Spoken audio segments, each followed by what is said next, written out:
If Lincoln lit the fire of hope, the 17th president, Andrew Johnson, was the man who stomped it out. Some called him the impersonation of imbecility, and many historians still rank him near the bottom.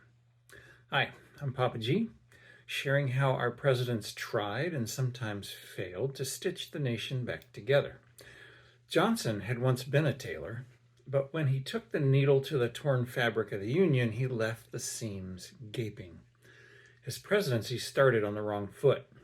At his own vice presidential inauguration, Johnson drank too much whiskey and slurred his way through his oath of office. Newspapers quickly branded him the drunken Tailor.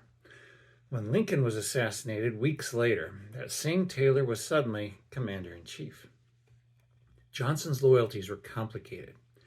He had stayed with the Union during the war, but once president, he pardoned hundreds of Confederates and restored their power. Worse still, he believed in white supremacy. Johnson openly said that black Americans were inferior and opposed their right to vote. When Congress passed the 14th Amendment to grant citizenship to freedmen, Johnson campaigned against it, even comparing himself to Jesus while heckling his own crowds on a disastrous speaking tour. Congress finally had enough. They overrode his vetoes, stripped away his control, and impeached him for violating the Tenure of Office Act. When he tried to fire his Secretary of War, Johnson survived removal by a single vote. But his presidency was already in tatters. The Tailor, who should have sewn up the nation, instead unraveled it further, leaving scars that lasted for generations.